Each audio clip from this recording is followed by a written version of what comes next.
it's your girl Sherry Lynn, and you're watching Sweep the League on Alamo City Podcast Network.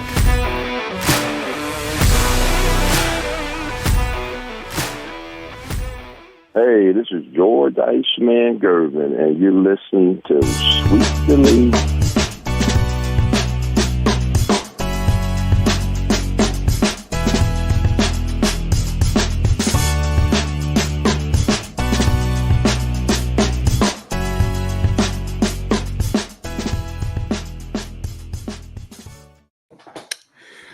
All right, guys, it is Friday. We are sweeping the league once again. It is Rudy Campos Jr. I will be joined by the coach himself, Coach Gio. Rocky will be here later on in the show. He's actually on the way to work from work. So his phone bill's paid. He's actually trying to get on the computer. So for all you out there that think we clowning on Rock, we're actually not clowning on Rock. He'll be on the show later today. We'll be talking a lot here. We're going to talk about the new Spurs location, arena downtown. That's being talked about. Also, NFL salary cap news came out today. They actually they upped the salary cap, so you're going to have teams that are going to have a lot more cap space than expected. The Dallas Cowboys actually are not one of them. We're going to get into that talk as well. Also, LeBron James in a Pistons uniform. It's Flashback Friday. Gio and I are going to talk about that because how would LeBron have been, not only in the era back in the 80s and 90s, but how would he have been as part of the Bad Boys? And it's an interesting conversation because that came up yesterday, and we're going to share that detail here with you in a little bit here as we sweep the league again. And also, we're going to rewind the week, talk about whatever we talked about this past week as well. Let's go ahead and bring in the man, the myth, the legend himself, the true host of the show here, Coach Gio. Again, the big heads. We got the big heads going on, Gio, man. You know, hey, dude, of course, you know, it's always Tim. Tim's going to want you to break down the Duke and Miami game from the other night. Tar Heels. There's not much to break down. Duke won. I mean, you saw that they were clicking all cylinders. I thought that the Tar Heels, you got Carolina on your mind. Hurricanes would have played a lot better, but I mean, Duke just came to play. A lot of guys showed up. Roach, Foster, Mitchell. Hey, it was just a beautiful blue scene up there. And after you said they were on upset alert, I cannot believe you, Joe. You don't have a faith in your own team. Well, look, you go on the road. It's not about not having faith. It's just about, hey, sometimes teams losing. In college basketball, you saw Creighton beat Connecticut just this week. So. Yeah. Well, I think Creighton's a lot better than Miami. I mean, Miami's not. Well, yeah, I mean, Creighton is ranked. But, yeah. It is. So there's your breakdown, Tim. Your damn breakdown of the Blue Devils and Hurricanes game given to you by Coach Gio, where he kind of just basically said, who gives a care? Who cares about this game? It was just another victory for the Duke Blue Devils. One more step closer to being the second best team in the ACC because Carolina rules all. And well, Rudy, who's going to go further? Blue Devils or Tar Heels this year? Tar Heels, I think. Okay. I'm not going to pick Duke. I'll take Georgia Tech or somebody over Duke. Florida State, I don't know. I'm not going to take anybody over Tar Heels. Come on, man. Even if your team was trash and didn't even make the tournament, you would still take them? No, if they're trash, I said it the other day. Last year, I said they're trash. I mean, they were trash last year. And if Carolina's trash, they're trash. I mean, it is what it is, man. I'm never going to sugarcoat anything on that. Chris Gonzalez, who has an Only Feet page today? Gee, are you starting the Only Feet page? Because we talked about you last time on Wednesday. No. Not yet? No Only Feet page? Nope. I think I'm. You're the one that said that people are going to pay big bucks for feet. No, I'm just saying the consensus out there, feet picks make good money. I've heard of it. Not that I do it, but you hear about stuff all the time. That's why you can afford that nice, setup you have right there with the mic and the Rode, whatever that is, the mic stand. I have a cheap old mic. This is what I have. Look, see, I can even move it around, Rudy. Look at that. You see, I don't even have that. I'm gonna have to start an OnlyFans, man. I'm gonna have to start an OnlyFans so I can start getting me some updates. Well, I got it on sale on Amazon, so it's like it was a good deal. You didn't even share the link with me? I mean, come on, man. I need to look professional. Rudy, you have great pictures back there. I have a bunch of random lights, a pair of flowers back there. So Oh, the flower. Come on, man. Are those the flowers that I sent you? I know I Yeah. sent you some flowers there. All right, Yeah. cool. I'm glad you're displaying them here. Hey, man. So hey, they want to rock up the Spurs, to the Kings. Let's get into Cheeseman real quick here. We're gonna start the Spurs Cheeseman segment here. This is Sweep the League Monday through Friday, 3:30 p.m.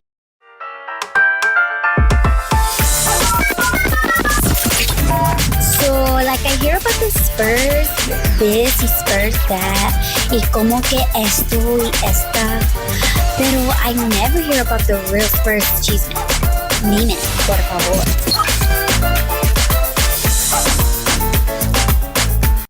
Gracias para todo, our Spurs Cheeseman girl. The Spurs Cheeseman, man. I mean, we're gonna get straight into it, Gio. And I know you're not from, like, you don't live in San Antonio, so you may not have a whole lot when it comes to location. But we've got here, Don Harris reported. Of course, it came out to other sources as well. The city can now negotiate with the University of Texas over the Institute of Texan Culture, which is downtown. They can basically say the new Spurs Arena there. Now, this is a building, Gio, that is right next to the Tower of the Americas. I mean, literally, it's pretty damn close to it. Not right next to it, right there. I mean, it's right next to the Tower of the Americas, right near the Alamo Dome. So, if they're able to negotiate now, they're not talking about busting down the Texan culture or getting rid of all that stuff. I think they're talking about relocating it to UTSA's campus or somewhere around that whole scheme of things over there. So. There's the downtown part right there, man. I mean, there you go. You wanted a downtown location. It would put the Spurs downtown. Frostbank would probably be the namesake until when they get it there. But does this actually help the Spurs as far as hey, their location they're at right now is not great. It's kind of east side of town. And it's weird. My wife brought up another point when it came to this stuff yesterday, so I'm gonna bring up that in a minute. But moving to downtown, this is prime location for the San Antonio Spurs. I mean, this is what everybody's begging for. I mean, you heard your boy, your favorite guy, Michael Jimenez, talk about it. So, saying that nobody gives a rat's ass basically about the Institute of Texan Culture and nobody cares about history.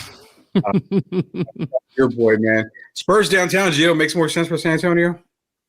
Yeah, I mean, wait, do you mean the Spurs to move it downtown? Is that what you're saying? Yeah, basically going from they're on the east side of town. Yeah. Now they're going downtown. No, and I think it makes sense. I mean, look, for NBA teams, Rudy, I do feel a lot of the NBA teams are situated in. I mean, baseball is a little bit different because obviously there's a lot going to it, but I think it makes a lot of sense. The downtown area. I mean, the Chicago Bulls, where I used to live, downtown. The Hornets, downtown. The Magic, where he's downtown. So it just makes the most sense to have a team located downtown. Though obviously with traffic and a lot of things kind of revolve around that as well. But though San Antonio, how big is the downtown, Rudy? I remember it being pretty smallish. So San Antonio is not. I'm sure it's growing, but big. Well, I mean, it's a growing city. But when you talk about downtown, I mean. Yeah. San Antonio is, it's Commerce Street, basically. I mean, that's downtown. Yeah, everything's, you've got Tower of the Americas, you got the Institute of Texas Culture, you got River Center Mall, you have San Fernando Cathedral. I mean, there's like a good area of downtown that's downtown. It's not a massive downtown like, where you're driving through Dallas, Fort Worth, all that stuff. And then you got massive downtown. It's nothing like that. So I get it. It's a very small area, but this could, because what they started to do in that area, Gio, is they started to put, newer apartment complexes, better, living around that area where the Institute of Texas Culture is. So it basically is upgrading, the area downtown. And there's actually, what I'm thinking, next to Alamo Dome, there's a lot of areas right there that, maybe they could purchase more land around there. There's some businesses there. The possibilities of maybe getting that land too. I didn't really think about that part, but I think it'd be beneficial if you put it right there with the culture, especially if you don't get rid of it. I'm not, for one, yes, I haven't visited the Texan culture since I was in, elementary school. Shame on you, Rudy. It's not. You want to know a secret, Gio? I've never been to the Alamo. I've never visited the Alamo, and I live in San Antonio. Are you, Rudy? I've been to the damn Alamo. I've been there. I've been there before. You haven't been to the Alamo? I swear on everything. I've never been to the Alamo. Lord. Not even on a field trip. I've been. I've never been to the Alamo, and I live here. You haven't taken your daughter over there? I have not taken my daughter to the Alamo. at all. I do need to. I really need to. Now that I have a daughter, I do need to. But I've never visited the Alamo. I don't know why. Well, that's like me being born in New York and never being at the Statue of Liberty. It's like, dude, you live there. Exactly. And I've gotten the same response, man. I've gotten the same response. What Texan you are, Rudy? I know I have failed my San Antonio roots by saying I have not visited the Alamo, but I will. I'll visit the Alamo one day. I mean, one day. Honestly, Rudy, this is not much, but it was cool history. To go. Yeah. It's history.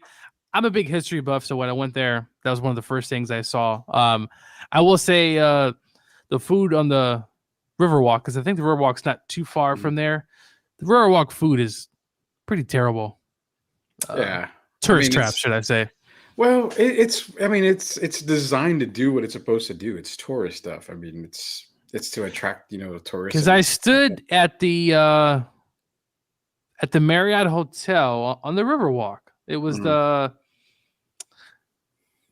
something center, or hold up, I'm trying to remember how can I forget? Anyway, I was working at the Marriott and I was helping out. So I was there for a few months and I was in San Antonio for a bit. But yeah, you need to go, Rudy. I promise I will go. And you know what? I'll even do a snapshot of me there and share it to everybody to prove that I go to the Alamo. But yeah, I've never been to the Alamo. I mean, what have you been to any of the historical? Well, you can't get any more historical than the Buttercrust, factory, when they would go as a kid and they would give you the piece of bread, the fresh bread with the butter on it. I mean, they would give you the book covers. You remember book covers, Gio, when we had to cover our textbooks? Yeah. Kids these days don't even know what a textbook is, man, but we had to cover our textbooks back then. Buttercrust would give it that and a pencil and I think an eraser at the time. But outside of that, I've been to into the Texan culture. Wait, have you done the Riverwalk tour? Oh, the barge? Yeah, I've done the barge. I've done the barge part. And ironically, I never did the barge until my daughter was born. Oh my God. So that's what do you do? 10 years. I had bro. What'd you do there when you were younger, man? Where were you going? Well, I was obviously not downtown. If I went downtown when I was younger, it was either I went to school downtown in high school, but also River Center Mall was pretty much it. Or I would cruise Commerce Street on Friday and Saturday nights, man. It was jam-packed with kids, cruising down Friday and Saturday nights on Commerce. So that's all I did. I never had the urge to go to the Alamo. I never had the urge to go, anywhere. I mean, the barge thing, again, for me, it wasn't nothing. It's more for my daughter than anything. I never had the urge to do any of that stuff, man. Did you do the barge when you came? Oh, yeah. You did? How'd you like it? Pretty cool. I mean, it's just another, I wouldn't say tourist trap, right? But it's just another thing to do there. I mean, there wasn't a ton of things to do, but really, as a Texan, you have never been to the Alamo. It's just, and you live in that city. It's like, wait, has your wife been? Yes, my wife has been. Okay, well, yes. Good for her. She's a lot smarter, but I think everybody in the entire city more likely has been to the Alamo. I'm probably the only exception. I've been to the Alamo, man. Have you driven by there at least, or no? Yes, I know where the Alamo is. So not a Jimenez tall tale, but a tell is that for one of the dates that my wife and I went on, prior to marriage, we actually met in Alamo Plaza where the Alamo is, and took her on one of the magical horse carriage rides. Wow, big baller back then, Rudy. Oh yeah, I mean, you know what? You got to spend a few bucks there, man. You gotta wine and dine, the lady, and also, I mean, that's just kind of what I had to do. So, but we never made it to the Alamo because it was closed. It was the evening, man. I'll visit the Alamo too. I'm sorry, I should have probably never admitted to that, but yeah, no, I mean, you should. That should have been something that you did. I'm pretty sure that everyone on this podcast who's listening right now has probably been to the Alamo.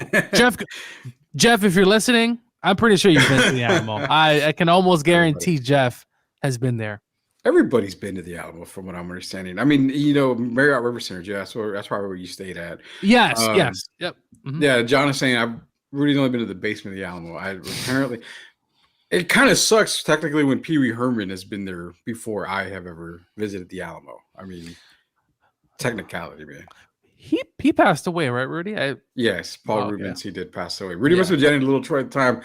With Little Troy's, that's want to be a baller, shot caller, 20-inch, whatever on the Impala. Yeah. So, I was definitely listening to Little Troy, man. And I think that's what we need to do about the next not podcast, but the whole music thing that Joe's doing with the Alamo City Podcast Network. They released a Dad Bod or Dad Rocks or whatever this week. We need to do some rap, dude. Some old school rap, like Warren G, probably Little Troy. Obviously, you got Dr. Dre and all that good stuff. Warren Buffett, you know? Warren Buffett, bro. We need to relax with that, man. Nonetheless, man. Hey, I mean, so building the Spurs arena, going back to, man, I just saw this comment. Texas culture building like a Fred's fried fish fry. Yeah, it's only really made just for field trips. I mean, nobody wants to go there, just out of the blue on a Saturday. Even though I think my wife mentioned to me, Gio, one time we were driving by, we should have the Texas culture. I'm like, for what? I mean, it's to see your heritage, Rudy. I saw my heritage when I was in kindergarten. What the heck do I want to see it again? I mean, wait, Rudy, have you been to Mexico? Yes, I have. I have been to Mexico. Okay. Yeah, I've been to Mexico, and I probably won't ever go back. But it's been a while since I've been. Why is that? Are you I am a terrified. fugitive? No, I am terrified of Mexico. Literally terrified. Well, as it was yesterday. My wife and I, we did go down to the border yesterday. That's the thing. You're pretty close, right, to the border? Yeah, I am. I'm really close. 3 hours, maybe 2.5 hours, 2.5 hours away from the border. Are you? Well, I'll say this. I think a lot of people that I've talked to over the years, they always say, stay in the resorts. Just stay there. Don't leave. Pretty much, yeah. Pretty much you stay in the resorts. Don't drink the water. And you should be fine. 100% stay in the resort area. Don't. Well, I didn't venture out. I ventured out. Well, we had a group that we were with. So I only ventured out when we would leave with them and then we would come back to the hotel. I didn't go anywhere else. I did see a video that a good amount of Americans really are moving to Mexico City. But you can count this guy out. Not everywhere, obviously, is probably the most safest. As you hear these random stories of people just disappearing. So yes, I'm going to go to Mexico one day. I haven't been there just yet, but I'm probably going to stay at a resort. Definitely stay at a resort. Now, there's parts of Mexico you definitely can go to and be okay. No, yeah. But yeah, I mean, definitely, don't want to drive through there either. Don't drive there at all, Gio. But Mario Cavazos is true. The Whitty Museum has the same shit as the Texan culture.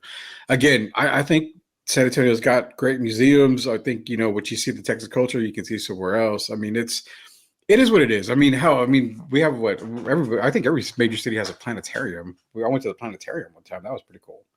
That was really, really cool. But yeah, the Whitty Museum, I actually like the Whitty Museum. Fun fact, I've actually been to the Whitty Museum about 4 or 5 times, in my life. Oh, nice. So, okay. I've been to a couple of things, man. I haven't been to the Alamo, but I mean, I've been to a couple of things. So it kind of makes sense. Well, I mean, look, we're not going to take away your Texan card, Rudy, but you're awfully pretty close there. You really should. You really should take away my Texan card. Yeah, no way. I mean, Charles, I don't know. We'll move on, man. But yeah, I mean, the downtown thing for the San Antonio Spurs, I think it makes sense if you move the Texas culture away, put it, I think where UTSA campus is, put the arena there. That would pretty be awesome for San Antonio. It would bring a lot more business to downtown San Antonio. But again, my biggest fear, Gio, is always the same thing. It's like, man, it's going to be super duper crowded because it's not a big downtown at all. That's what I'm saying. When I was there, it was a small city, but it was like it felt like a big town. If that kind of makes sense. That there's a lot going on. It's very spread out. Yeah. And fun fact, my parents have always wanted to live in San Antonio. So really, it's possible in the next 5 years they might move there. You might see me more often. I don't know. All right, man, that would be nice. Should we let everybody know that you and I have been doing this for almost 8-9 years already, and you and I have never met in person.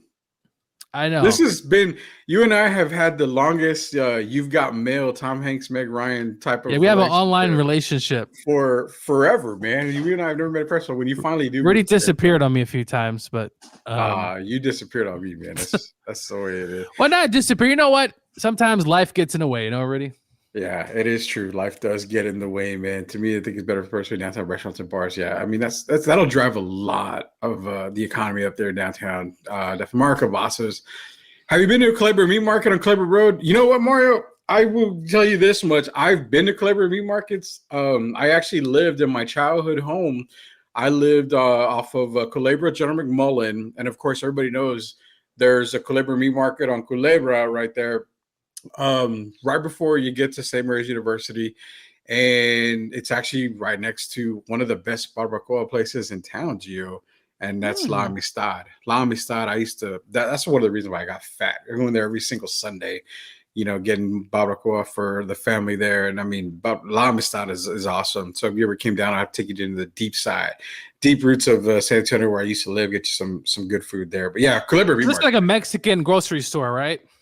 Culebra Meat Market, yeah, you could say that. Mexican, yeah, it's like a grocery store. Yeah, because I know in Chicago there are a lot of like Mexican, supermarkets, which were always my favorite because they always had the best stuff, man. The best stuff. The meats are out, even cooked food there. Always a pleasure. Exactly. Downtown is perfect because we can ride into this saves in over the river market.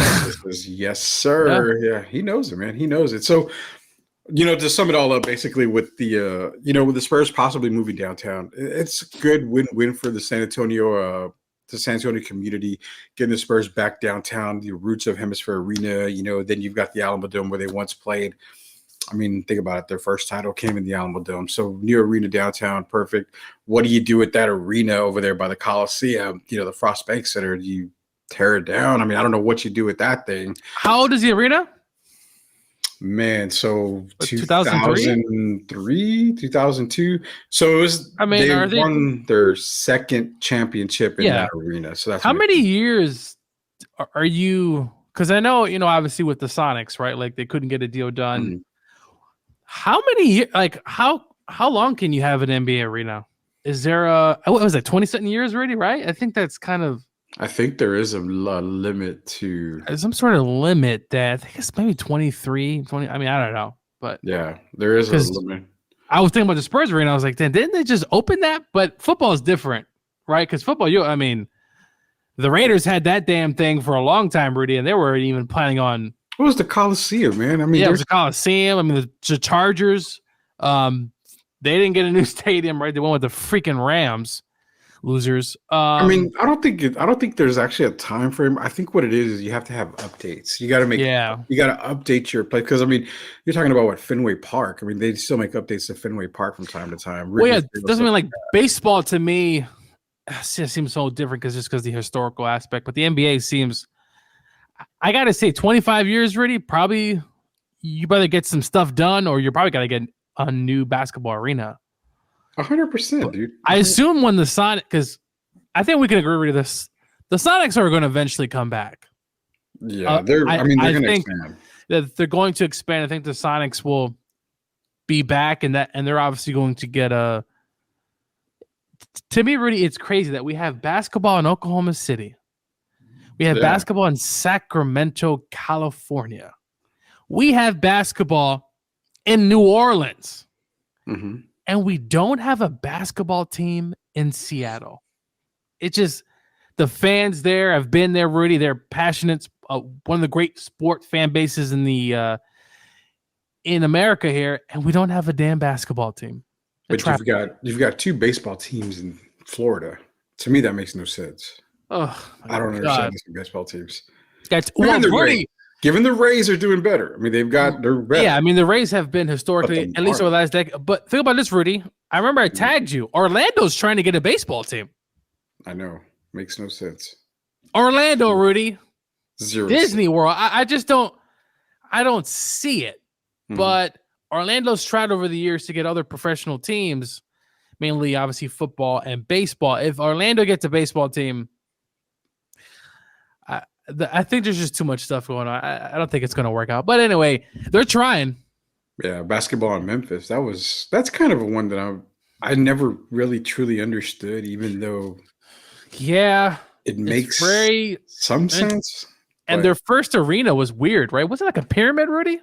Isn't it still the pyramid? No, it was the old. No, I gotta think that they have a new arena. It was the old. It was a pyramid. I mean, it was the pyramid in Memphis. Yeah, I remember because I would drive by it when we were living in Ohio. We would go to Ohio. We moved there. Then we would come back to San Antonio, drive back and visit. We would always see the pyramid right off the river.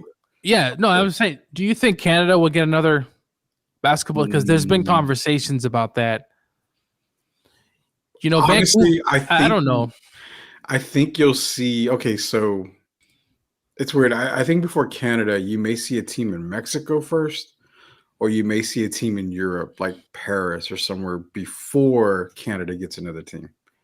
Which would kind of suck NBA schedule wise for overseas because well, even the NBA players for Canada when they had to go to Vancouver, it's not too far from Seattle, but still, it's probably a pain just to go through customs, right, Rudy? Go through all the hoopla you got to go through. I do think Canada will get another team, whether that's in Vancouver, Calgary.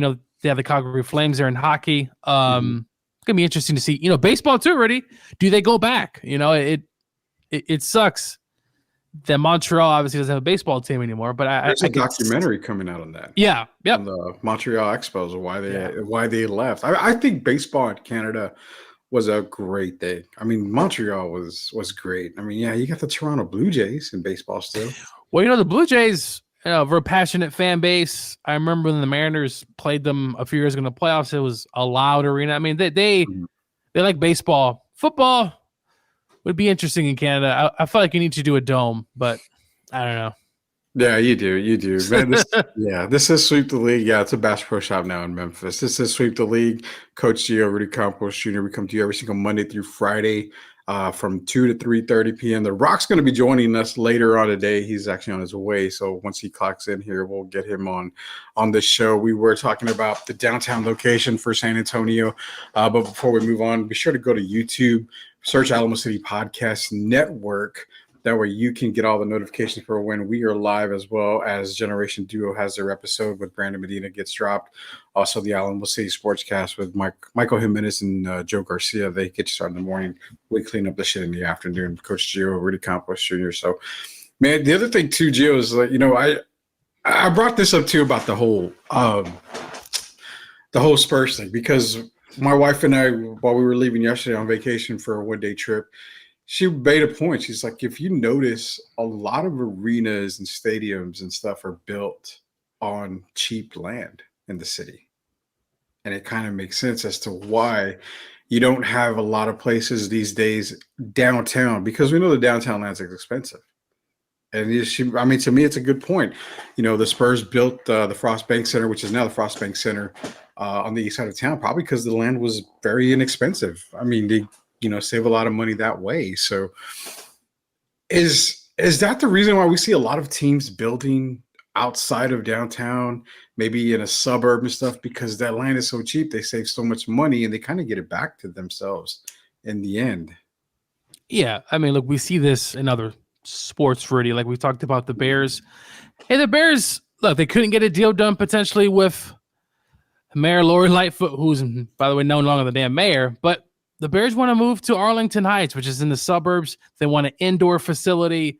A lot of other teams are thinking suburbs and kind of getting creative, right? If you have a metro system, right? Because with Chicago, Rudy, you can hop on the metro and you can head to Arlington Heights, and boom, you don't have to even use your car to get to that area. So it just makes more sense to have a way. Get it more creative. You don't just have to be in downtown. I do think NBA arenas are normally around it, but we see in baseball, there's teams that are not always in the downtown area. Mm-hmm. Yeah, you're right. I think the land thing has a lot to do with it. And, San Antonio, making it in a downtown arena, what they also could do is now the Dome is there. You would put the Spurs arena there. If they can get a little bit of land where the Dome is, like I said, there's a lot of older businesses there. Of course, you have homes that are still there, residential areas and stuff. But somewhere around there, you can possibly put, a baseball stadium to kind of go. Does it make sense to keep the Alamo Dome? No, I'm not saying to tear it down. I'm just saying. No, I'm just saying. Do you think it makes sense to keep the Alamo Dome, though? That's such a big discussion, because, it's been a fact that the Dome is paid for in full. So, tearing it down and then building a whole new state-of-the-art dome, it makes sense. But wouldn't we need a guarantee before we even decide to do anything like that? You got to have some kind of guarantee before you go, demolishing and building stuff. I mean, you don't want to do it just to do it. That's just my train of thought. I would want a guarantee from somewhere. Well, I'm sure other people are thinking, hey, let's build it first, and then we could show other sports teams, hey, we did this. Screw Jerry. Can you bring a team over here, right? So, well, apparently we're all simple-minded, uneducated. We don't have the right thought process, according to an article that was presented by the SA Current of Michael Jimenez earlier today. So, it is what it is, man. I think if you're right, you can build it. They come, but me personally, I look at it as a business aspect. Hey, give me a guarantee that we're going to get something. And you know what? I don't need a guarantee from a year from now. Just, hey, when we do expansion again or we have a relocation of a team, give me a guarantee, whether it be MLB or whether it be NFL. I need some kind of guarantee. Well, I mean, how about well, you already have soccer, but you don't have an MLS team, right? You just have a. No, I went to Austin. Austin ended up getting the MLS team. So, God. Again, San Antonio is, you guys are always like just the redheaded stepchild of everything. You're always around there flirting with new teams and stuff, but you never. I mean, you did get the XFL team. Got the XFL. We got the arena team with the gunslingers. I mean, we've got some, and you have UTSA, which UTSA football, definitely. It's kicked off really well, and it's still going now with Jeff Traylor. I mean, everything's going great. I'm surprised he's still there, Rudy. That's a whole subject for another. I'm surprised that they must have some pictures of Jeff or something. He's done a good job. And no, I know. Loyalty speaks volume for Jeff. I respect the hell out of him because I know there's a lot of teams that are hounding him. That's what I'm saying. He's probably could have. Hey, he could have took the IU job here in Indiana. I mean, it's. Mm-hmm. He had his opportunities, but he's sticking there, and in an era where you have NIL, which is obviously a new era in college football, it's good to see someone stay. Yeah, Tim brings up a point that I hear a lot. The city is not a sports town, and that's actually the review. One of the review things that we were going to review at the end of the show was I kind of see it that way too. I brought it at the beginning of the week when we talked about this whole thing. You get a team here. It sells out. UTSA's first few games, sellouts. Then they started losing, and then it kind of attendance went down. Hey, Jeff Traylor comes in. They start making bowl games. It's sellout.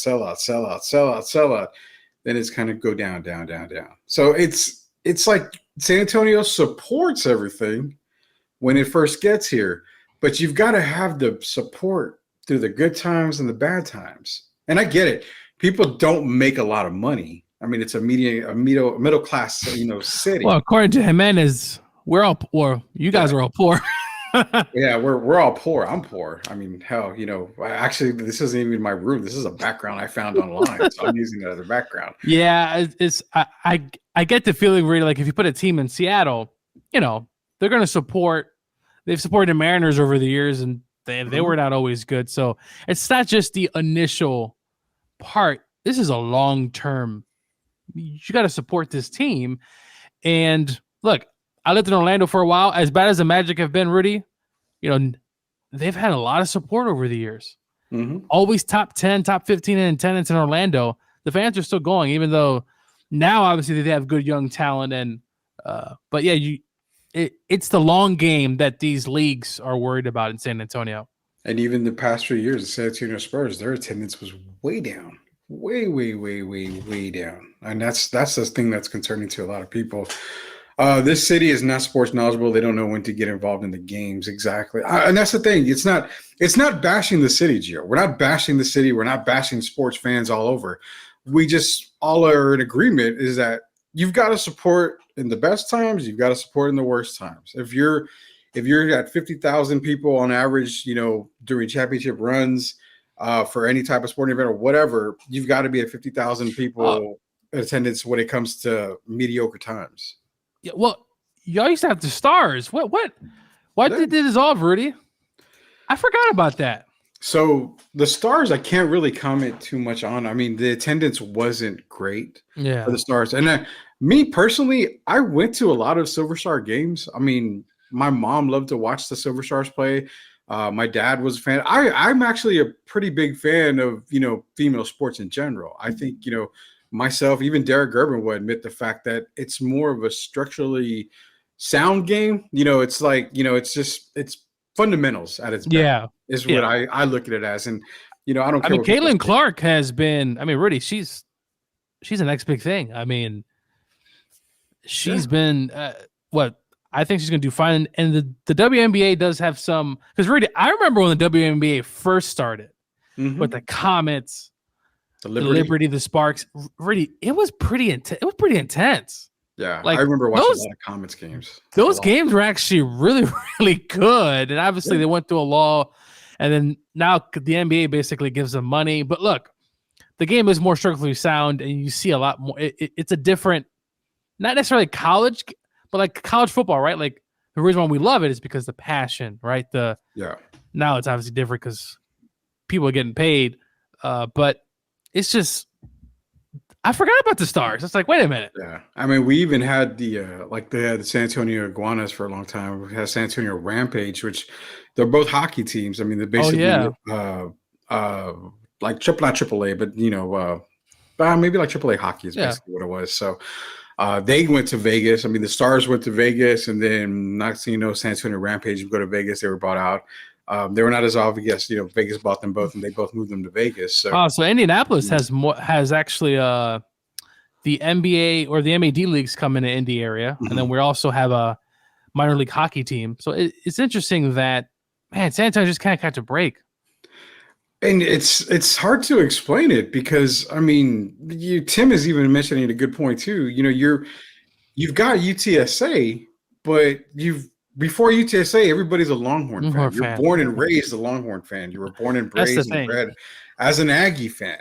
There's so many fans you were before. So Cougars, right? Houston? Yeah. Cougars. Yeah, right. I guess you got a couple of Houston Cougar fans, not many. Nobody likes Houston and San Antonio, Gio.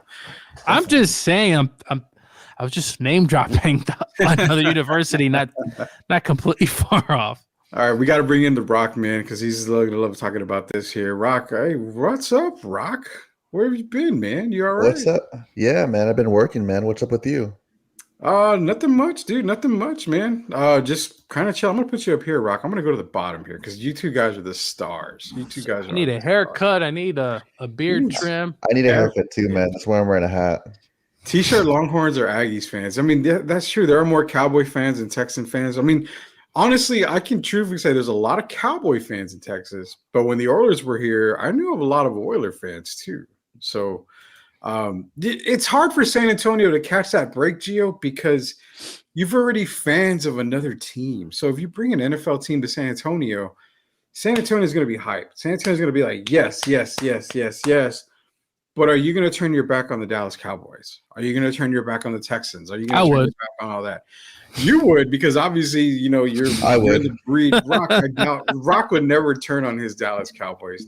People were hyped when the Brahmas were here, so I don't see why people, couldn't get into it. But I think I'm kind of guessing. Are y'all talking about like if a pro team came here? Is that like the context? So or no? Basically, we were talking, how San Antonio doesn't support pro teams that come in, or even semi-pro teams. That's kind of rough because mentioned the Geo, you get. UTSA came in, hype, and then they had losing spells. So it's like, never mind. Jeff Traylor comes in, bowl games, hype. Then it's kind of like, okay, we're going to level off. Spurs, championship runs. Everybody loved the championship runs. Everybody's hyped for it.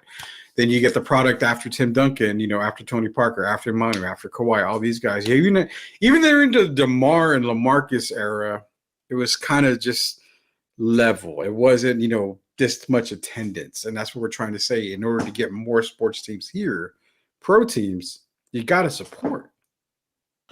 I just think, growing up in San Antonio, and believe the Spurs. So that's one pro team you already have. Having to like another pro team is kind of scary. I would make that assumption for, San Antonio fans in general, because, you've never seen something else other than the Spurs here. Mm-hmm. I know those fans wanted a football team here, but you have those people that are so deeply ingrained of rooting for the Cowboys and the Texans. It's going to be so hard to change. But I think eventually, the younger generation, even below me, they'll have the idea, okay, there's another pro team that's here that I can cheer for. The pro team, if they came here, is probably not going to do so hot. You're going to get those kind of just borderline good players, but not great players coming to your team. But eventually they'll pop off. I mean, I'm excited for the Brahmas to pop off, to come here, but that's still a stepping stone. It is hard to get people to go to the games. I think baseball might make more. Well, then again, you have the Astros and then the Rangers. It's really y'all never get into the damn team. That's the way I feel. I feel like we might. I mean, even if you bring in MLS, you have SAFC. If you bring in an MLB team, you have the San Antonio Missions. So hockey could be the one that maybe could be the one. Hockey was pretty damn big here, surprisingly. It was actually really good here. And towards the end of the last couple of years of the Rampage, I attended a bunch of games.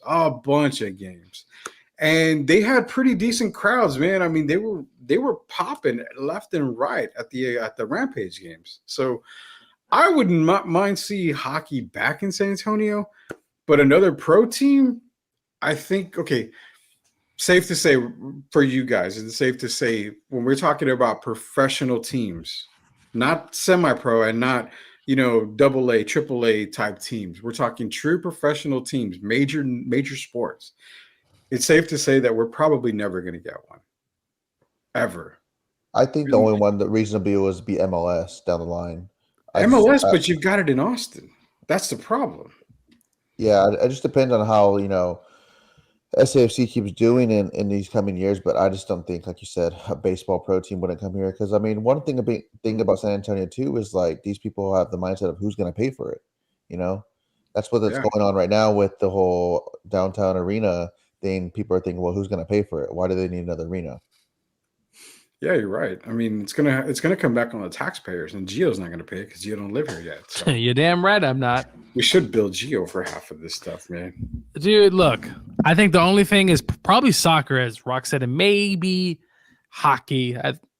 I think. I mean, obviously the Dallas Stars are there, but is it safe to say, like I said, I don't think we're ever gonna see another pro team here. I mean, if you're going to scale 1 to 10, 10 being guaranteed no pro team outside of the Spurs, and I'm not talking, like I said, semi-pro. I mean, we have the Brahmas, we have the Slingers, we have everything like that. I'm talking just straight pro team, NFL, MLB, NHL. Is it safe to say that we would never see that on a scale 1 to 10, 10 being the most? Where would you rank it? Probably. Hard to say, isn't it? I mean, how about a professional rugby team, Rudy? How about cricket? Jesus Christ, man. No, but I mean, if I had a grade, Rudy, I'd probably say around like a 6. Staying on the optimistic side with the soccer thing. But the one thing is going back to what I said, like San Antonio doesn't have the money. San Antonio is such a big city, but we don't have the money to pay for it. It's not popular. This is a family city. You're not having all these tech companies come here. That's why you see a lot of people are trying to improve downtown to get people to come here. Compared to like in Austin, they can get a pro team. So, I mean, I wouldn't be surprised, but I mean, I don't think we ever see a pro team in Austin outside of MLS. I mean, I doubt you ever. I don't think you see a pro team. You know why? Because the Longhorns dominate Austin. There's nobody that's going to come in and take over, when it comes to a pro team in Austin. I just think that it's not small-minded, San Antonio. It's not small thinking. It's not that we're uneducated. It's nothing like that. It's not even that we're poor. I mean, it's not that we're poor. We're a middle of the pack city when it comes to income. I mean, we're not a poor city by all means, but it just comes back to participation and attendance from fans. I mean, you get so hyped. I mean, the NFL can say, "Hey, we're San Antonio. You're getting a team, sweet." But what happens when that team is 0-8, 0-9? Or you blow a 28-3 lead, Screw you, man. Right? Screw you. But you know what? Say they're 0-9. And then when it comes to, okay, where's the support? Attendance is 58,000 for the first, 4 home games. 5th home game comes, attendance is down to 34,000. Then we're averaging 30,000 only at an NFL game. Then it comes, you know what it comes to, Rock? It comes back to like everything else with the Spurs stuff. The tickets are too priced. They're too high. They're too much. I can't afford that. You cannot afford NFL. Jesus, man, Gio, you've been to NFL games. I've priced NFL games for sitting in the absolute top of the stadium or the dome or wherever they're going to play. You're still paying $100, $100 something dollars. Yeah, I mean, easily for that. Yeah, you're paying a good amount of money to sit there with a family of 4. You're looking at, if you want to sit at, and we're talking about decent, definitely $400, $500 plus food. That stuff racks up. Parking. I mean, it's when you're talking about we need to have so many season tickets sold for this. Not many. Honestly, there was people already posting on social media that they're going to decline their season tickets for the Spurs next year because they went up in price. And the reason why they went up in price is because you have Victor Wembanyama here. So they're taking advantage of it. But the thing is, Rudy, too, I think Victor here is going to be the key because with his, popularity around the road, I think if, the way he's going on, based on his trajectory, let's say, ends up at in a couple of years as a top 10 player, top 5. Let's just say that hypothetically. I just feel like his popularity is going to bring, boost that San Antonio economy to convince people to maybe build a downtown arena to get those pro teams attracted to here. So I think it's just going to come down to the Spurs, what they can do, and seeing how fast they can accelerate their wins. Because you're right, look at how Tim Gonzalez had said, the WNBA had their only attendance increase when the WNBA finals. Look at UTSA. UTSA had a population of attendance of 50,000, in those big games, and they start losing. Now it's back to 20. It goes back to support, man. I mean, if you support it, great. But even those shows, it proves San Antonio. Let's be real. The XFL, I mean, that was probably very successful because, I mean, you're talking about there was other teams, not all of them, but some teams in cities where they knew attendance wasn't going to be the great in those XFL cities. And San Antonio showed up as a lot. I mean, the ticket prices weren't bad for those games. You can support an XFL team. Yeah. Imagine triple, quadruple the price for an NFL team. Well, Rudy, the Bears, right, who have been mediocre at best, they sell one of the highest ticket per average in the league, Rudy, and they haven't been winning. And their tickets are always high for a crappy-ass stadium. It's just... I have a question though, for both y'all. If y'all remember, how was the attendance like when the Saints came here to the Dome? Sold out. Was it sold out? I went to the Falcons Saints game, and I mean, it was sold out. It was packed, but that's kind of I get where you're coming out on that because it shows San Antonio supported 2 teams. I mean, but then look at the bigger picture. We got 2 NFL games, so. You had something you never would have ever, if not for, an American disaster happening, and the hurricane happening. So you get the Saints here for a couple of games. I think the only thing that may help is if a team moves. That's what I was going to say. That would be probably more ideal. If a team wanted to move to San Antonio, do y'all think that's the only way that San Antonio can get a team? But then, yes, I mean, the only way San Antonio gets a team, any sports team, is by them relocating. That to me, that's it. Because if the Saints move to San Antonio, that would be pretty good, seeing that the Saints are not too far, right? Geography would. I think a lot of fans would attend. But yeah, I know for a while the Raiders, right, that was floating around for a bit. Yeah, we need a team to move.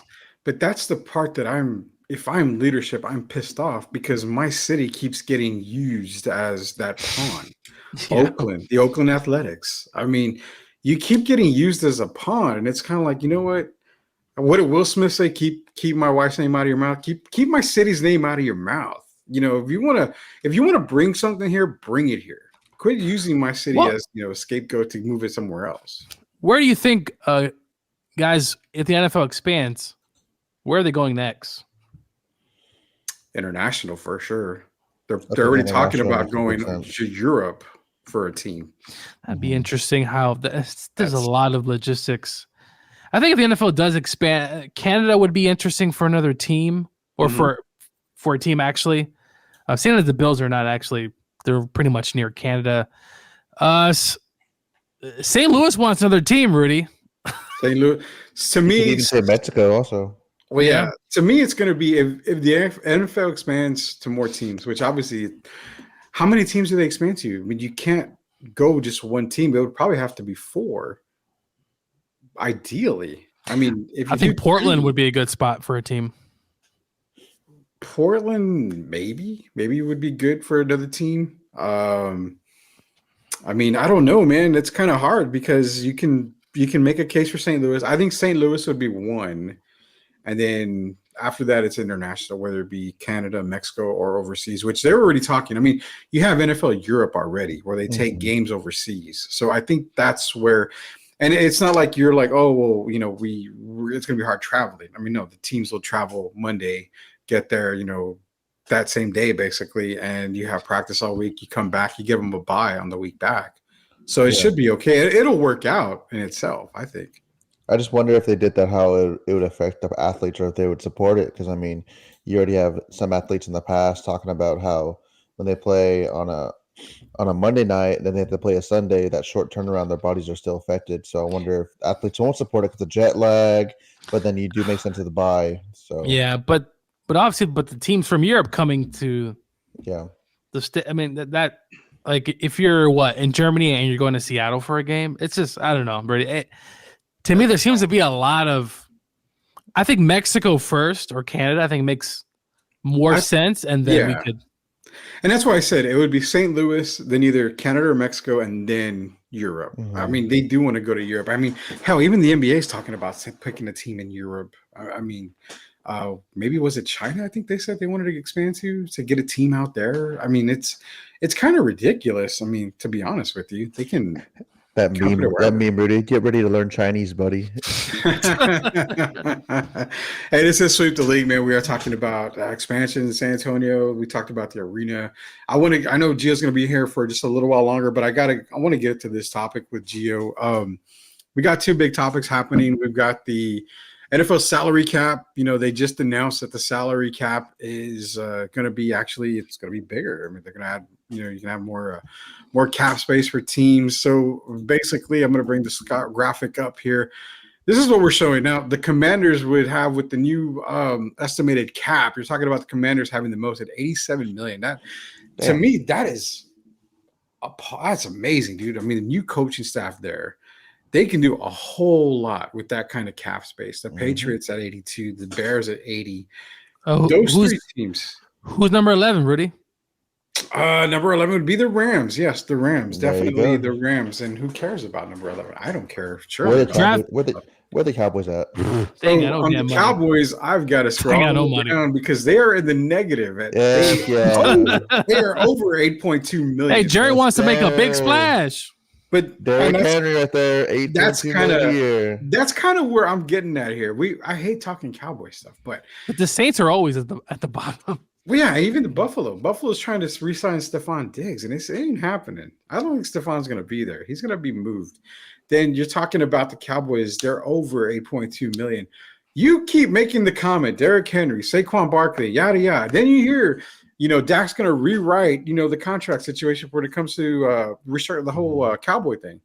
At $16 million, dude, there is no legit way Jerry is going to get a Saquon or a Derrick Henry, re-sign Dak Prescott, plus take care of the offensive line that he's going to have to take care of. Then have to have money, Gio, to pay for Micah Parsons, Diggs. I mean, look, where the hell? And CeeDee Lamb.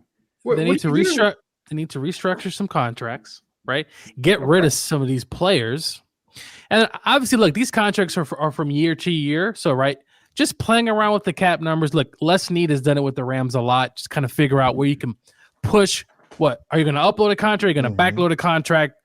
I think the Cowboys can do all that. I still think they can get someone there, but right now it's not looking great because look, CD is going to get paid, right? Well, yeah, Micah Parsons. You have other guys there that also are probably up. It's going to be tough. It's doable, but it's going to be very, very tough. Who are they going to want to pay and who they want to let go?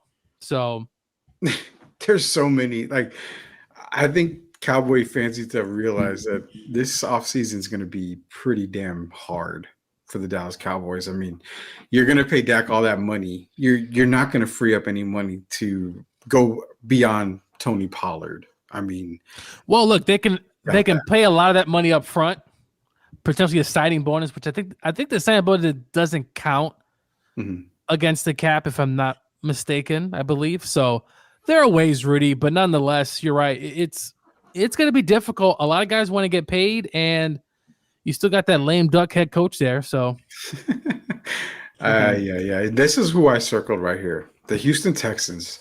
They're going to have $67.6 million coming off of a playoff appearance, and you already know what you're getting with Houston. So imagine the moves they could make in Houston to shore up that team and to surround CJ on both sides of the ball. I mean, that's one of the teams, and right below them, Gio, is my Super Bowl favorite again next year, the Detroit Lions. Yeah, a lot of these 5 too. Yeah, I mean, the Bengals are going to have 72. Now, again, they're going to have to go out and they're going to actually, I think, franchise tag T. Higgins. But the Bengals isn't Chase going to be up for a? He's going to be up for a contract here pretty soon. Though, out of those 10 teams, Gio, right outside the Rams. I mean, yes, I'll give you the Rams at 11. But those 10 teams are in prime spots to make some instant impacts in the offseason. You're right, Rudy. But remember, what do you get? Just because you got money, Rudy, doesn't mean you're going to use it for good taste. And there's been a lot of teams, Rudy, over the years who've had money, and guess what? Terrible. Players that got their money, right? And then, I'm not going to play as hard. So, yes, a lot of teams have a lot of money, Rudy, but let's see what they do with that money, and let's see what the players do. But I'm loving the Rams. We finally got some freaking money after all that dead cap we had last year with all these guys getting released and traded. And we finally have a first-round draft pick, Rudy, and multiple, I think, thirds because of the minority pick from Raheem Morris, your boy. So I'm happy. But from that top 10, Rudy, the Texans and the Lions, I mean, look, the Lions were already good last year along with the Texans. So the sky's the limit. Oh, 100%, man. 100%. Sky's the limit for a lot of these teams. We're going to get into more NFL salary cap talk here next week for sure. Real quick, Gio, I know we got to go to a commercial break here, but I'm going to get into talk with the Rams about with the Rock here about LeBron as well. But also we're going to talk about Locked On Spurs asking this question about the arena. I'll talk to Rock here about it on the flip side. Before we go to commercial break, the whole LeBron James thing to the Detroit Pistons. Now, back in the day with the Bad Boys, my wife actually brought that up to me and said, how good will LeBron be on the Bad Boys team? I'm going to give you the floor here, then we're going to go commercial break. Give me your breakdown. How good would that Bad Boys team be with LeBron on it? Pretty good. I mean, if you just take his skill set, put it in the 80s and 90s, I think it translates pretty well. I mean, look, I know people like to call LeBron soft and all that stuff, but with that body, now obviously he got that body, that more thicker kind of build when he was with Miami, but nonetheless, I think he would play very well. I think he would be a guy who can, I mean, look, you can be physical with someone, tip-ins, dunks. He doesn't shoot particularly the three well, but he wouldn't have to during that time. Really, I think he would mesh really well. And he's going to have to take some of that personality of that Pistons team, right? Really rough and rugged and hard fouls. I think he'll do well. There you go. Hey, on the flip side, Rock and I are going to get into some more LeBron talk here about this is our Flashback Friday episode where we talk about, players in NFL, NBA, maybe taking them back in time, seeing how they would fare on some of these teams here. This is LeBron James talking about going on the Bad Boys team. We're going to get into Locked On Spurs question here. This is Sweep the League. Again, we're all part of the Alamo City Podcast Network here on YouTube. Smash that subscribe button. We're here from you from 2 to 3:30. Coach Gio, we will see you next week, man. You have a great weekend. It's going to be the Rock and I on the flip side. All right, see you, everyone. Locked On Spurs is your daily Spurs podcast, hosted by Jeff Garcia, the lead Spurs writer for Ken's 5 San Antonio. Jeff has a healthy plethora of guests all the time on the Locked On Spurs podcast. You can also follow Jeff on Threads at Jeff G Ken's 5 SA. You can also follow Jeff on Twitter at Jeff G Spurs Zone. So make sure you go ahead and give Jeff a follow not only on Threads and Twitter, but also on YouTube at youtube.com/@Locked On Spurs. This is where you're going to be able to find the replay of the Locked On Spurs podcast. Make sure to like, subscribe, and share. Yeah, just definitely go follow Jeff on X. I always say Twitter Rock, but it's on X. It's at Jeff G Spurs Zone. Great follow, Locked On Spurs, part of the Locked On Network. You can go to YouTube, find Locked On Spurs there. I've been a guest so many times on there. So that is Jeff G. But we're going to get into a comment that Jeff actually left for us from the Locked On Spurs here. It says, Rudy, circling back to the SAS San Antonio Spurs new arena, you think ticket prices will shoot through the roof? Food prices too? Will a move downtown price out most of San Antonio? That's kind of where I'm feeling is one of the concerns. Again, we're not New York. We're not, Los Angeles. We're not any of these places where our income is huge. We're middle of the pack, because like I'm saying. So I think they would have to price the tickets right, Rock. I think the food prices would have to be right. But let's be real. If they're going up in price already next year, and you're talking still at the Frost Bank Center, can you imagine the prices for a downtown location? I think I'm going to say yeah. I mean, they might price out a little bit of these people when it comes to them going to games, which does affect attendance, man. No, definitely. But I think the way that they'll be able to, get that attendance is, that popularity that if they, let's say hypothetically, they build a district, how I've been seeing a lot of people. So they have the Frost Bank Center here, the whole district, and then they had an MLB stadium from some, renderings that people created.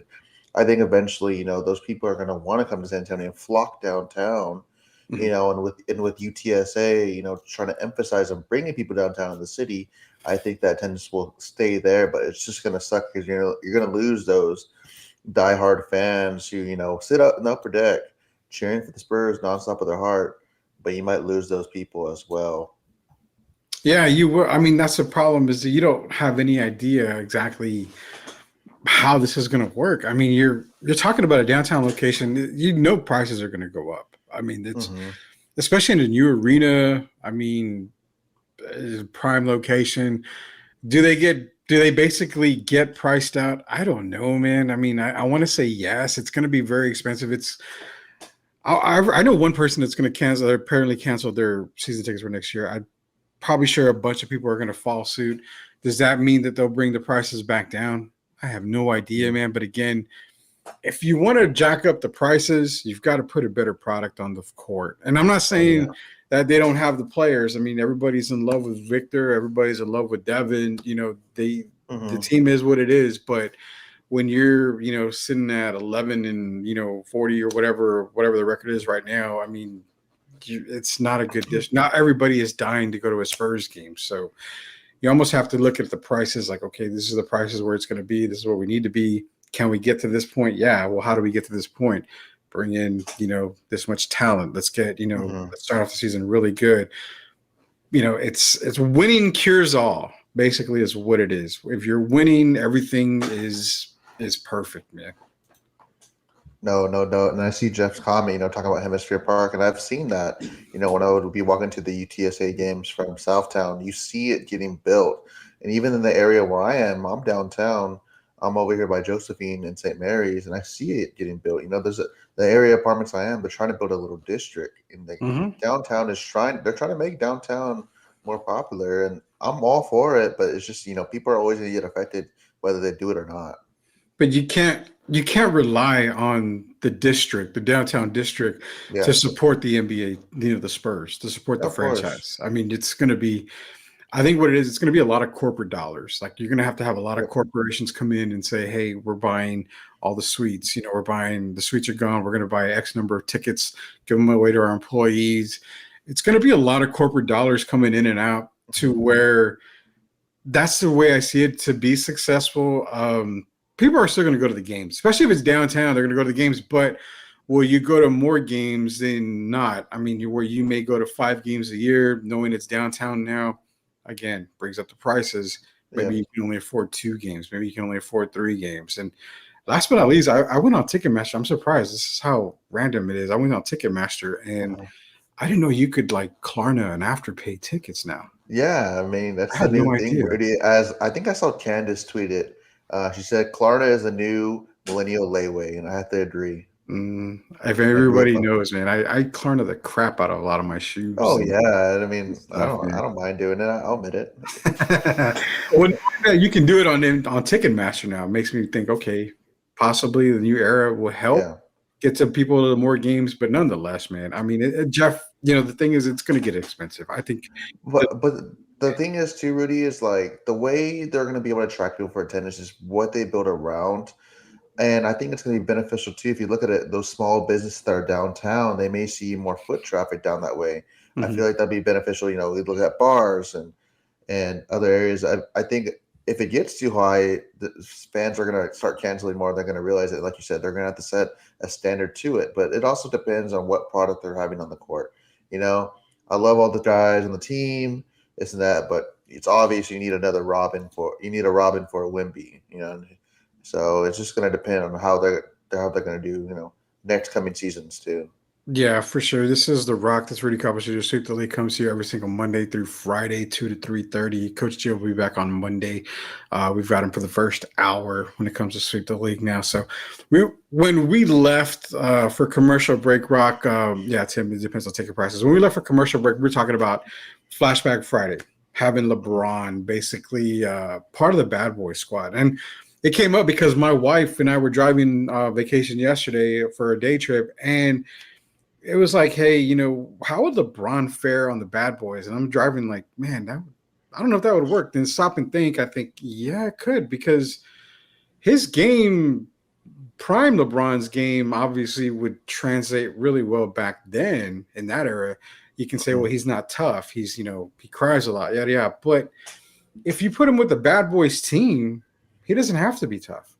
You have Lambert, you have Mahorn. I mean, you have a lot of guys that would stick up for him. If you mess with him, you have a lot of guys that would stick up for him. So that's one key. The other key is he wouldn't have to be the man there. I mean, you're talking Isaiah Thomas is going to lead that team, which I think makes it easier for LeBron. I'm crazy to say this, but I even think that the Pistons probably are the dynasty before the Bulls, if that happens. Oh yeah, no, 1,000%. But because just imagine, as much as people say LeBron isn't tough, he's still a freight train, in his prime coming down court. I don't understand how anyone would stop him back then. I mean, I understand they'd be physical, but like, I agree with you. They would be, getting his back the whole time.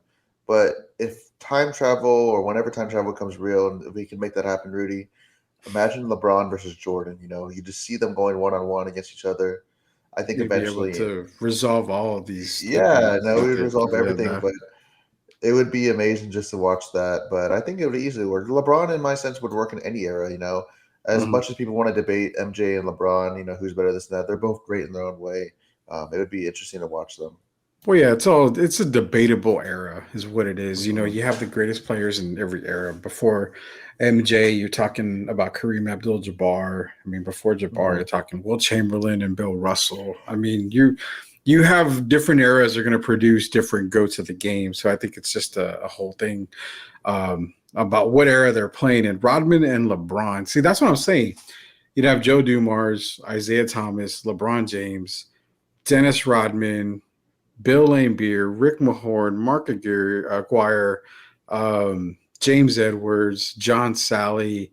I mean, man, that team would definitely squash probably Chicago easily. They would definitely squash probably the Celtics. I mean, you'd have a LeBron Bird battle in those types of playoff series. So that would be a fun series to go through. LeBron playing against Mike, prime versus prime. I mean, that, to me, that puts Detroit in the category of dynasty before the Bulls easily. And would it work? Man, I think that would be a pretty cool thing to see him with the Bad Boys. Like I said, he doesn't have to be tough. And the other day we talked about Stephen Curry. Even with in the old school days, I was very skeptical about Steph, playing back then, but I was told that he wouldn't average 30, he would average 20. But then we talked about maybe him going to playing in Golden State with Chris Mullin and Tim Hardaway and Mitch Richmond and those guys. I kind of love talking about, all this right here, but I gotta take, man, let's not even time travel back, Rock. Let's do another flashback here. So Mm-hmm. with this current Cowboys squad right now, as assembled, the same team they had last year, I started to mention, what if you fast forward the clock and brought a prime Dan Marino to the Dallas Cowboys? That how I mean, would you probably see a dominance like the Kansas City Chiefs Oh, type that easily. they're going through? I mean, they're a quarterback away from probably being that team. And I think, man, I started thinking, who would I put? I mean, I thought maybe John Elway, maybe, but then I thought, you know what? No, Dan Marino, given with the receiving core he has, Mm-hmm. how would that work out for the Dallas Cowboys? I would be talking about how nice my Super Bowl hat is, Rudy. How many I Super mean, Bowls do you think they have? I mean, they Five. would be in they would be 5 competing years. in 5 years of Dan Marino. 5 years of Dan Marino. I'd probably give 2 or 3. 2 or 3 Super Bowls in that time? Yeah. See, that's a really good one on Locked On by Locked On. What happens if Barry Sanders is the running back on the Cowboys dynasty era with Aikman and Irving? I don't know if they win more Super Bowl titles with Barry. But I mean, easily Barry, I think, has a rushing record that never gets beat. If you're talking about Emmett and Barry Sanders, Barry's the better runner. Give Barry that offensive line. I mean, you got to think Barry put up numbers with a decent offensive line. If you give him a stout offensive line like the Cowboys had in the dynasty era, yeesh, I mean, you're talking about records that probably wouldn't be broken. No one's touching him after his first contact. No, I mean, definitely not. I mean, the amount of runs that Emmitt Smith had, I mean, Barry would get those and some when it comes to yardage. So I think Barry on that dynasty Cowboys team, I don't think it translates to more Super Bowl wins. I mean, you're going to get the same amount of Super Bowl wins when it comes to the dynasty era for the Cowboys of Barry Sanders. I just think you see more stats put up when it comes to Barry as far as rushing goes. I don't know. How do you feel about that? Because you're the Cowboy fan. I'm not. No, 100%. I mean, they would still be winning titles, but I would see, more of an explosive offense with Barry. I mean, this guy's arguably the greatest athlete of all time. I mean, it'd be crazy just to watch it. I wasn't born during those days, Rudy, so I never got to really see besides VHS. But you have YouTube. Watch YouTube. I mean, YouTube, yeah, but I wish I was born during those days. I mean, I have to suffer all the time watching the Cowboys. Man, I keep forgetting that you probably are the youngest guy on here. So, I mean, thinking about those days, Rock. I mean, I was able to watch Barry Sanders. I was able to watch Dan Marino, John Elway, a lot of these guys. I was alive, obviously, through the Cowboys era. I mean, I was in high school during the Cowboy days and when they were winning that during that dynasty. I mean, you probably would never have expected the Houston Oilers with Warren Moon and Ernest Givens and Haywood Jeffries, that whole receiving core. I think Curtis Duncan or Chris Duncan, I can't remember who it was another one. I mean, that receiving core was, man, that was fire with Warren Moon. You had Lorenzo Wright in the backfield. I mean, you had a lot of guys in the backfield for the Houston Oilers. One guy you need to look up that never gets love. He played for Seattle. That's Steve Largent. He was a wide receiver. I remember growing up watching him play and just like, man, this guy can do it all. And he wasn't even, he's no Calvin Johnson. He's nothing like that. He was just a guy that got it done. Just straight up a beast, which was Steve Largent. I mean, there's so many guys. Think about the Cleveland Browns, dude. I mean, I can go stories about Cleveland Browns with Bernie Kosar, Ernest Biner. Webster Slaughter was another wide receiver there. I mean, they just had a lot of talent in the NFL.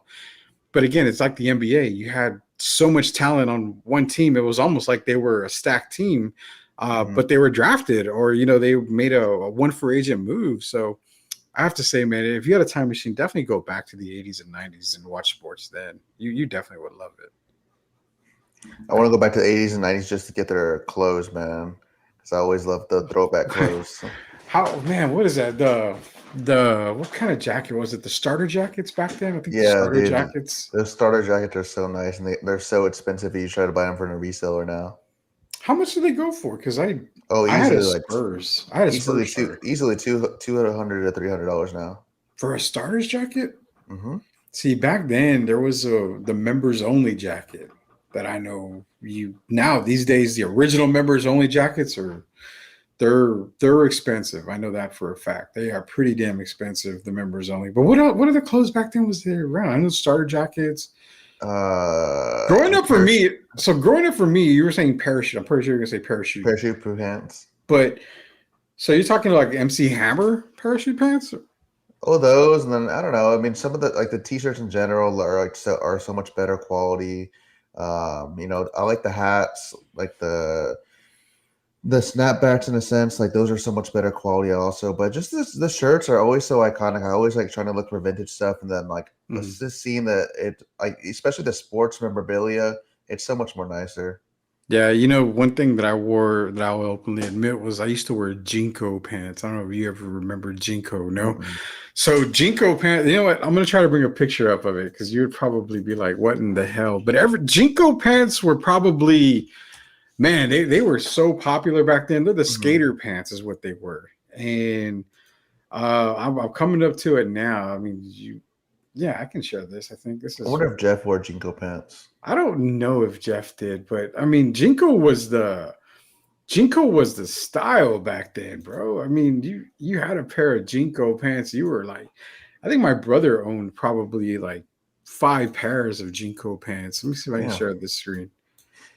Yeah, I mean, yeah, dude, look at those. I mean, they were what the hell are skater. those? I mean, they're technically, I guess, like parachute pants, but I mean, the bottom of the pants was so freaking, they were so huge, dude. I mean, those were so massive pants, and I had a couple of pair, and even Jeff's chiming in on here. I mean, yeah, dude, Jinko, more solo server regular pants, basically. Yeah, I mean, I love Jinko pants. Those were I think I'm gonna get you a pair, man. I know you like wearing the shorts that go all the way to your thighs, but I mean, I'm gonna try to get you a pair of Jinko pants. But even now, Rock, they cost like probably $100, $120 a pair. So I know I can't afford that. $10. I remember those days. It was Jinko pants, Jerbo jeans was huge back then. You had to have a pair of Jerbos. Man, what Drakkar was the cologne that people were wearing. I remember Drakkar was one of them. Man. I don't remember. Was it the Lacoste, the alligator shirt? I think it was Lacoste was the popular one. Man, Rock, you need to go back to that era, dude. I'm telling you, that era is amazing. One big thing is I want to go back to the eras because I know there's no phones, so it was just like you just did what you did. You read the paper. You'd be reading Jeff Garcia writing the article for the Express News, and I'll buy you lunch. Can you name me, without looking it up, the other newspaper in San Antonio at the time of the Express News? San Antonio Light. There you go. I owe you lunch somehow. I will get you your lunch. San Antonio Light. Back when they had 2 papers in San Antonio, man. Before all the hoopla of everything. Gotta miss solo serve. We always skated in Dickies, and Jinkos were not practical when skating for me. See, Jinkos was a style. It was like you had to just have that style. And I think I had one pair I know. They were a pair of black ones. And my brother had a pair of black, dark blue. I mean, the regular denim. I mean, Jinkos was that style that everybody loved. Tim Gonzalez in here, he wants a flashback Friday. What if Duncan left the Spurs, joined the Magic with Grant Hill and T-Mac? And that was a guarantee to happen. I mean, let's not be real. Timmy was gone. There was no stopping him. Timmy was gone. His stuff was packed. The movers were at his house, and he was bolting for Orlando until, Doc Rivers at the time made a mistake and said no family can travel with the team. Still making mistakes, man. Even to this day, Doc Rivers is still making mistakes left and right, man. Did you see Doc Rivers' comment when they kind of asked him about the initial hire? He was like, I don't know how I landed this job. And I'm like, dude, come on. You know how you landed this job. Well, it's kind of weird because they didn't need a head coach. I mean, like they were a bad team. So I don't know. That whole situation was kind of weird. But with Doc saying no family allowed on the team plane, Jeff brings up the point that I was going to make. Without Timmy, I don't know if San Antonio survives in San Antonio. The Spurs survive in San Antonio. There might not be rings, man. Well, no, there's no rings. Yeah, I mean, no rings, no direct Popovich. I mean, okay, so you have a ring, obviously. I mean, they won in the 99. But do the Spurs still stay in San Antonio? I don't know, because you already have the draft rights to Manu. You could bring Manu, but Manu doesn't transition to rings.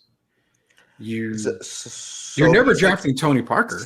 So since I wasn't super into the Spurs, but when this was happening with Orlando, from your memory, when everyone thought Tim was bolting to Orlando, who were the Spurs targeting in free agency or trying to trade for? Dude, that's something I'd have to actually look up. I couldn't remember. Maybe Jeff would remember offhand. But, I mean, there was a point that I know. I mean, they were dabbling, if I'm not mistaken, they were still dabbling with Grant Hill as a possibility to team up with Timmy. But I mean, outside of that, I mean, you still had David Robinson in his contract. I mean, you still had a lot of stuff going for them, but David would have been here another couple of years. I mean, again, they would survive, but they wouldn't survive the long term. I mean, I think within time, probably the Spurs end up leaving because you're not winning. You're not making any money as a franchise. You'd have to, but then you flick the whole spectrum around. If you're not winning, you start getting draft picks. You start getting lottery picks. So does it turn into, a franchise player? I'm not saying they land LeBron James, because that kind of was that was kind of fixed from the beginning, that whole lottery. I mean, Cleveland winning the lottery to get Cleveland's, basketball son prodigy, basically. It was kind of a gimme that Cleveland was going to win this year. That year. Now, Rudy, staying with the throwback, if you put Wemby on with Timmy and David in their prime, what does that team look like? Wembayama with Tim and David? That's a very tall team, but who goes to the bench? I don't know. I mean, unless he comes off the bench, I don't know. Wemby. Man, I might get flack for saying this because a lot of people are, these days type stuff and all that. I would say probably Wemby comes off the bench. I would probably be starting David and Tim over Wembanyama. But again, what era? I mean, are we talking now? Are we talking back then? I mean, if you go back in the day, I'm probably playing. Oh God, Rock, you're an a-hole for asking me this. I'm probably still doing Timmy and Dave, and if you go to this era, I'm probably doing Tim and Wemby, possibly. But Dave would dominate in this era of basketball. Oh, 1,000%. I mean, out of the three, Timmy would be the slowest. Are we saying possibly the slowest Timmy? So that's tough, man. I don't know. That's a good question. You know what? That's a question I'm going to bring up to Derek when we have him on the show next week. Tim, Jeff is saying this era, D-Rob and Wemby. I think TD would be on the bench because I made the comment a little while ago, he's the slowest of the three. So it would make more sense to probably move him to the bench. But man, benching Tim Duncan, probably the best player in Spurs history, and saying that you would have to come off the bench. I don't know if he would be as gracious as Manu coming off the bench, but then nonetheless, I mean, you're right. I think that would be good. TD rocking the jeans. He did. Tim Duncan wears Jinkos, Rock. I don't see why you haven't grabbed yourself a pair. The reason I don't like baggy jeans, Rudy, is because I'm short, man. I mean, it doesn't. I don't want to look shorter, Rudy. Dude, really, you're not that short. That's much shorter than me. I'm short, so I mean, and I used to wear all that. So was D-Rob the better three shot shooter, the better 3-point shooter of the three? No, I think Wemby is still probably better than Robinson. Definitely Duncan's last. I mean, Duncan's not the best 3-point shooter of the three. We never saw Robinson shoot very many threes, so it's kind of hard to say how good of a 3-point shooter Devin Robinson was. But David was pretty consistent from the outside. He did shoot a few threes. He made a few of them too. But I think when it comes to shooting, Wemby so far probably is the better shooter even from outside beyond the arc. I mean, I think probably I would say probably D-Rob is probably second in my opinion when it comes to 3-point shooting. Maybe on the Spurs 93 team. I mean, I don't know, man. I think Wemby on any of those teams back in the day would probably be – I think they would be legit. I think you're talking about a legit team. Again, the type of talent that Wemby has is a talent that you hadn't seen back in the day. You can maybe compare him to Olajuwon, possibly. I mean, with his skill set. Not as quick as Olajuwon, as Dream, but definitely could be as dominant as Olajuwon. He could definitely take guys like Patrick Ewing and those guys out of the paint, so it'd make it a little bit tougher because they're more down in guys. So I don't know, man. I think Wemby on the 93 Spurs team, that would definitely be a super fit. Give me your all-time 5, Rock. I mean, would Wemby make your all-time 5 on the Spurs now? I mean, apparently he's making everybody's all-time 5 in some cases. I don't think yet. I think he'll be on my bench to start off. I got to still see him go. You and I know I'm a big Wemby homer. I love the guy. It's just crazy to see what he does. But I think to see him, gradually get better in time and, just get more used to the game, I'll probably eventually put him on the all-time with his trajectory. But as of right now, all-time, you have excuse me, you have Timmy, David, George, Tony, and why can't I think of shooting guard? I would say Manu, yes. Man, you're way off, bro. You're way off. I'm trying to think. No, it's your 5. It's your 5. I mean, no, we talked about this before, but I think I put someone else. I mean, I know a lot of people used to have Kawhi on their all-time 5, but I would. I mean, if I'm building a starting 5 of all-time Spurs, I'm definitely doing Tony and George in the backcourt, Kawhi, David, and Tim. I think that's my all-time 5. Manu coming off the bench, obviously Wemby coming off the bench, but I think my all-time 5. Off the bench? Manu, Wemby, and Alvin Robertson off the bench, and I'm a big Alvin Robertson guy. But I think if you're talking all-time 5, it would be Tony, George, Kawhi, Manu. I mean, not Manu, David, and Tim are my 5 that I would go with 100%. Vegas should buy the Spurs. Maybe so. I mean, they have a little bit of money in Vegas. They could buy the Spurs, move them to Las Vegas. Who dominates more in today's era? Dream versus D-Rob. Man, Dream. I think Dream dominates more. I think David averages probably 27, maybe 28, and definitely around 13, 14 boards a game. Definitely right around 2 blocks a game. David would dominate, but the more impactful, the more dominant, I think Dream. Dream was more consistent from the outside, shooting-wise. Had more post moves than Dave. The only thing I feel is that Dave was so quick, and Dave was probably a better – not a defender on the glass, but a better perimeter defender than Dream would be. So all in all, they both would succeed. I think I would probably put Dream ahead of Dave in this era. What do you think, Rob? I'd put Dream as well, man. I mean, I love D-Rob, but Dream's game was crazy. I mean, in this era too, especially, you have those rare big men that certain teams have that just dominate the game. He would be one of them. I mean, they both would be one of them, but it would be awesome to see him go against the likes of Joel Embiid or Nikola Jokic. But even then, people would pay their whole retirement savings to see Wemby versus the Dream. I mean, just that length going at it, that would be a game just to watch. It's the closest you're going to see to Dream in this era right now with Wemby. I mean, Joel Embiid and Dream have identical games, but I think what Wemby was probably going to do is probably excel a little bit higher than what Joel's doing. As far as skill-wise, I think you can probably see a little bit. We'll see what happens. I mean, I don't know. Jeff saying he would put Alvin in the starting 5 over Claw. That's a tough one for me because I would probably put Alvin up there too. I like Alvin Robertson. He's definitely, he definitely makes a case for if you're talking about guys that are had most of their career with the Spurs. I mean, Alvin definitely is up there as well. But I think Kawhi mean, 2 Finals MVPs. I know he only had one with the Spurs, but I mean, he holds a lot of water when it comes to San Antonio, a little bit more than Kawhi. All right, man, we're going to do the weekend review before we get out of here. Rock, I know you weren't here for majority of the week. You had car problems and you had phone problems at the beginning of the year. Yeah. Unlike everybody that had phone problems yesterday with AT&T. Rewind the week. We talked about a lot of Spurs new arena. Now we know that they're possibly putting it downtown.